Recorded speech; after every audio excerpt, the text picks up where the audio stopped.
Good evening.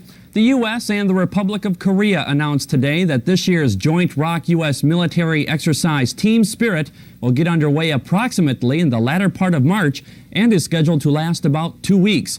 A release from the USFK Public Affairs Office notes the exercise will involve ROK and U.S. forces stationed in the ROK, as well as other units located within the Pacific Command and the continental U.S. Staging and deployment of some out-of-country forces will begin in February, and all units will return to their home bases in early May. The purpose of Team Spirit 88 is to improve defensive readiness of ROK and U.S. forces, with particular emphasis being given to the improvement of ROK-U.S. teamwork and interoperability. On the subject of Team Spirit, the interoperability that exercises like Team Spirit put to the test is nothing new to U.S. Forces Korea.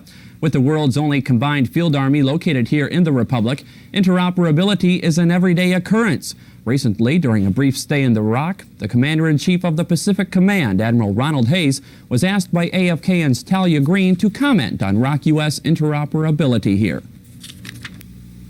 Interoperability here on this peninsula between the military forces involved in establishing the defense posture is better than it is anywhere else. We handle the interoperability problem here in Korea better than anywhere. Tomorrow night, we'll conclude our series of excerpts from our conversation with Admiral Hayes as the SINCPAC discusses his feelings on the ROK-U.S. Combined Forces Command. In medical news, a new directive requires mandatory cardiovascular screening for all active duty command selectees in the ranks of lieutenant colonel and colonel. Army officials explained that the policy was changed to protect the commanders' lives and to enhance military readiness. Screening will take place in 4 phases and could result in a command selectee being deferred from the command. However, that would be in only the worst cases. Officers currently in command in the 2 affected grades will be medically screened as soon as possible. There's been a recent change in the visa policy for aliens who marry U.S. service members. The change is in the visa physical, which is a must for those who wish to marry a U.S. service member. That physical must now include a test for the virus commonly known as HIV, which causes AIDS. The physical is one of several required events that soon-to-be spouses must go through before their marriage paperwork is complete. Those who come up positive on the HIV test will not be admitted entry into the United States. Sergeant First Class Randy Kicklighter of the J1 Personnel Policy Office in Yongsan says that commanders' premarital counseling will reflect a change in the visa physical. Commanders of all services here in Korea have been instructed that prior to approval of a marriage that they review physical examination results. And if the visa physical is dated on or after 1 December, that they review the HIV test results. If the HIV testing does come out positive, then commanders will be returning those applications for further counseling to the individual so that they will be totally aware of all the ramifications surrounding HIV test positive applicants. Elsewhere this Thursday evening, to re-enlist or not to re-enlist. At one time or another, that decision has to be made by all of us in uniform.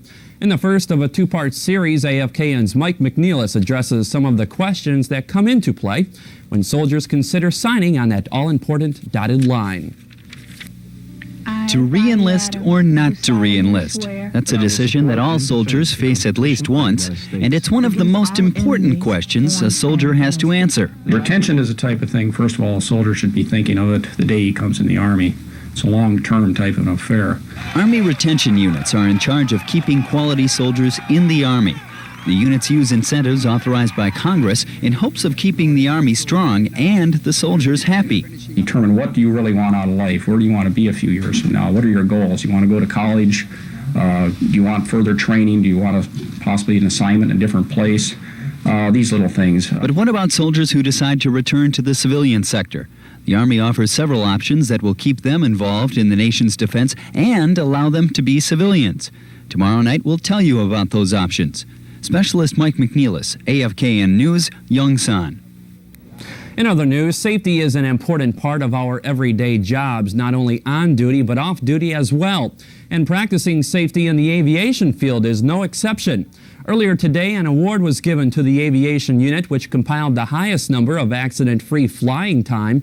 And the winners were the members of the 52nd Aviation Battalion's 55th Theater Aviation Company. This past year, the 55th racked up a total of 10,938 accident-free hours in the air, thus earning this year's award. Chief of Staff of USFK, Major General Gerald Stadler, presented the winners with their hard-earned prize and afterwards commented on what it takes to get the 8th Army Aviation Safety Award. It takes motivation on the part of each and every one of you, because so often you are working long hours, difficult tasks, tough environment, and you're doing it on your own. Nobody looking over your shoulder, nobody telling you what to do. That takes a lot of self-motivation and self-starting to do that in the precision, demanding environment that safety in aviation requires. Camp Jackson's Whiteman NCO Academy has always maintained some very high standards in their mission of producing Army leaders. And while they continue to accomplish that mission, the Academy is also doing its part to maintain standards of a different kind. AFKN's Jack McCord from our News Center North Bureau at Camp Red Cloud has more. Construction has begun on several projects at Camp Jackson in an effort to give the students and cadre a better living and working environment. Among the projects already under construction are new classrooms, a new supply office, and new barracks. Okay, we got 3 new barracks going up. One's going to be for 162, that's for the cadre barracks. And for the student barracks, there's 2 of them. Each one will be capable of holding 144. Not all of the projects are new. Renovations are being made to the theater, and although still being worked on, the dining facility is operational. The estimated $10 million that will be spent on these projects includes constructing a new 150,000-gallon water tower and racquetball courts this year, an administrative building next year, and a new gym and NCO club in 1990. And when will all of this be completed? Actually, to answer that question, I say about 93. Have everything all done. Okay. All right. Specialist Jack McCord, AFKN's News Center North, Camp Jackson. In other military news this evening, a drive is now in the works to solicit money to serve as a reward for the release of any American prisoner of war still alive in Southeast Asia. The AP reports the drive is being sponsored by a group of congressmen and a private organization. Its aim is to secure signed pledges of $25 contributions from up to 40 million Americans. That would produce a $1 billion reward. The drive was announced on the 15th anniversary of the signing of the Paris Peace Accords, which signaled the end of U.S. military involvement in the Vietnam War. The reward drive is sponsored by the American Defense Institute. The Boeing company has had a change of mind. It now plans to bid on a new generation of submarine hunting airplanes for the U.S. Navy. The contract could eventually be worth up to $5 billion. A spokesman says the company plans to propose a modified version of its 757 commercial jetliner for the project. The 757s built by Boeing currently sell from $41 to $47 million apiece. Last November, Boeing said it wouldn't bid because Navy requirements wouldn't let it compete effectively. However, the AP reports the Navy has since decided to base its bid on a total need of 125 aircraft instead of an initial shipment of 36 planes. McDonnell Douglas Corporation and Lockheed Corporation are also interested in bidding for that contract. Still to come this evening, Al Green will be along once again with a look at the weekend weather outlook. The Republic plans to further open its advertising and trading market, and this year's Junior World Speed Skating Championships kicked off this evening in the capital city. We'll have the story when the AFKN Late News Hour for a Thursday continues.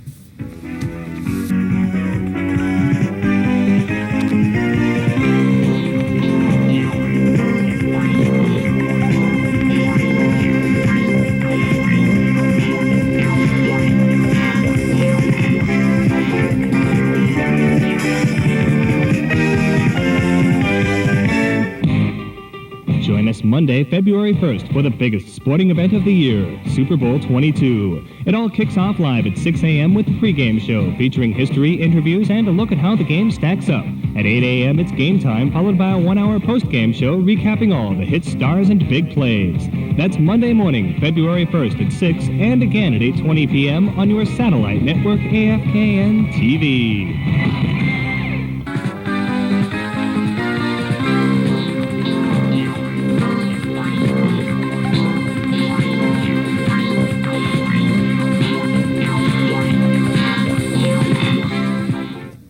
Good evening. In just 1 hour this afternoon, the skies went from bright and sunny to gray and cloudy here in the northwest. The saying, wait a few minutes and the weather will change, sure held true today. The cloudy skies at this hour have pushed as far south as Kunsan and as far southeast as Daegu. Light snow has already fallen here in the north, but right now it has tapered off. And through the rest of tonight, we could still see a few periods of some light snow, particularly in the north. A weak frontal system is pushing through the Republic at this hour, and with that in mind, let's turn to the satellite photo from earlier today. The photo from 3 o'clock this afternoon shows a frontal system to the north and west of the Republic. It is that frontal system that is now pushing through the nation. Now, ahead of that front, or slightly to the south of it, there's a black dashed line. Now, that's a surface trough that initially brought the cloudy skies here to the Republic earlier today. That trough has moved east of the Republic, and again, it is that frontal system that is now pushing through the nation. Behind that frontal system, a strong high-pressure cell located over central area of Mongolia will build southeastward over the next 48 hours, and as it does, well, we should see the return of mostly sunny skies to the Republic, but the possibility exists tomorrow afternoon for some snow flurries to push in off the Yellow Sea along the west coastal area, so there will be still a flaky prediction as far as snow for the western areas of the Republic tomorrow. Now for a look at the weather around the rest of Asia today. Well, not a bad day overall. Again, most days aren't bad overall, but snow was reported today. Misawa Air Base up to 28 under cloudy skies and snow. They do get a lot of snow up in that area of Japan. And Shanghai, for a change, well, they lost the snow. It changed over to rain today as their temperature warmed up to 46 degrees. Taiwan, cloudy, cool, and 64 for an afternoon high. Clark Air Base, the hot spot once again with partly sunny skies today. A little bit cooler, though, 87 for an afternoon high. And now for a look at the Republic's temperatures. The low temperature in the nation this morning was 5 degrees out of Pilsung Range, and they tied their low from yesterday. For tomorrow morning, they should be a little bit warmer as the cloud cover will ensure the temperatures don't drop as low. Afternoon temperatures across the Republic, well, they weren't as warm in the northwest today as they were yesterday, but down south they did warm an extra degree or two. Jeju-do up to 50 degrees today. They were the hot spot. Here in Seoul, we only warmed up to 38. And now for a look at tonight's forecast. Well, on this slide here, we see we got mostly cloudy to cloudy skies across the nation. Again, there is a chance for some light snow on and off through the northern part of the Republic tonight. Low temperatures will only drop into the mid-20s to mid-30s on the peninsula and into the upper 30s to mid-40s on Jeju-do. Seoul's expected low is 28 degrees, for Camp Page 26, and Daegu 34. And for tomorrow, we can expect partly to mostly sunny skies, them snow showers shown on the photo there. Well, that will be tomorrow afternoon, particularly in the western portions of the Republic, as some cold wind begins to blow across the Yellow Sea and kick up some snow flurries for the western areas of the nation. Wind tomorrow will be out of the west to the northwest at 5 to 15 miles per hour with gusts up to 25, and daytime highs into the upper 20s to low 40s on the peninsula and into the mid-40s on Jeju-do. Seoul's expected high is 36 degrees, for Camp Page 35, and Camp Humphreys 37. And the outlook for Saturday, well, we should see mostly sunny skies across the nation as high pressure finally does build in over the Republic. Daytime highs may be a little bit warmer, Seoul probably at 38, not a whole lot of change, but the rest of the weekend's looking fairly nice. It'll be a little bit cool during the evening hours, but afternoon highs should be generally in the 30s on Sunday. So not much of a weather maker right now, but the latest that we have as far as the snow lovers out there, we have a more likelihood of snow beginning, it looks like Tuesday night. So keep your fingers crossed. How does Sunday look, by the way? You've got us caught up on Saturday. Any change? Sunday, that high pressure system will be moving east of the Republic, and as it does, we'll get a warmer airflow from the southwest. So conditions will be warming up. It should be just right for snowing. The snow shouldn't really melt. It'll be in the mid-30s and such. Should make for some fairly decent skiing, and if you want to get out and do anything else, it should be nice for that also. Great. Sounds good. Thanks a lot, Al. Sure enough. We'll see you later. In other news tonight, the Republic will partially open its advertising and trading markets to foreign investment. Rock Finance Ministry officials say the action will allow foreign businessmen to invest in joint venture advertising firms as minority shareholders. Officials also say that under a 1985 government action, the Republic authorized 20th Century Fox and United International Pictures of the Netherlands to set up film distribution companies here in Seoul.